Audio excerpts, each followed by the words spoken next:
ছোট বাচ্চাদের লালা পড়া বিশেষ করে তখন থেকে শুরু হয় যখন থেকে ওদের মুখে হাত দেওয়া শুরু হয়। তো মুখে আপনার বাচ্চা হাত দিতে শুরু করলো, লালাটা পড়তেই হবে, কারণ মুখে হাত দেওয়ার সাথে সাথে আমাদের মাঝে মধ্যে যে সমস্ত ছোট ছোট সলিড পার্টিকেলসগুলো চলে যেতে পারে, সেগুলো যাতে আমাদের শ্বাসনালীতে কোনোভাবে চোকিং না করে, সেটা আমাদের বডি একটা মেকানিজম রাখে। লালাটা লুব্রিকেন্টের মতো কাজ করে যাতে করে এই ধরনের সমস্যাগুলো না হয় যে আমরা চোকিং করে যাই।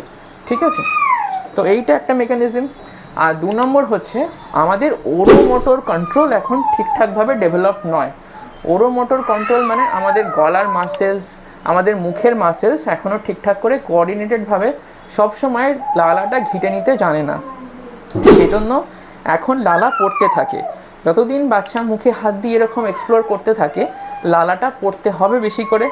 যতদিন আপনার বাচ্চার ওরোমোটর কন্ট্রোল ডেভেলপ না হচ্ছে, ততদিন লালাটা পড়তে হবে বেশি করে। ঠিক আছে, এবার জেনারেলি দেখেছি এই লালা পড়াটা একটা জিনিসের সাথে কোইনসাইড করে বন্ধ হয়ে যায়, সেটা হচ্ছে কথা বলা শেখা।